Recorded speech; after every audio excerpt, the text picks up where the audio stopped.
the authority, the power to round up people, deport them, and then you're under no obligation to a court to show the evidence against them. Well, that's what the law says, and that's what our country needs, because we were, unfortunately, they allowed millions of people to come into our country, totally unvetted, totally unchecked. So you ought to ask, did he have the authority to allow millions of people? Did Biden have the authority to do something that's unthinkable?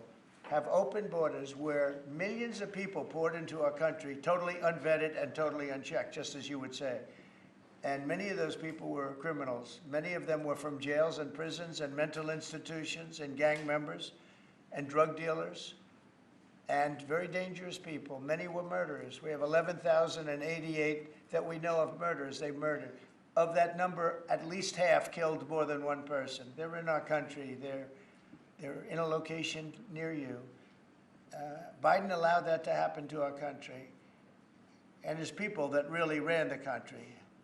And the person that operated the auto pen, I think we ought to find out who that was, because I guess that was the real president. So when you ask me if we have the authority, did Biden have the authority to allow millions of people to come into our country? Many of these people, hardened criminals at the top of the line who have caused tremendous damage in our country. You see them in New York City fighting with our police. I mean, literally having fist fights in the street with our police. These are tough, hard criminals. Many of them came out of jails, and not just South America, from all over the world. They came out from Africa, from the Congo. They came out from Asia, not just South America, but many from South America. These are hard, tough criminals, and we have to get them out.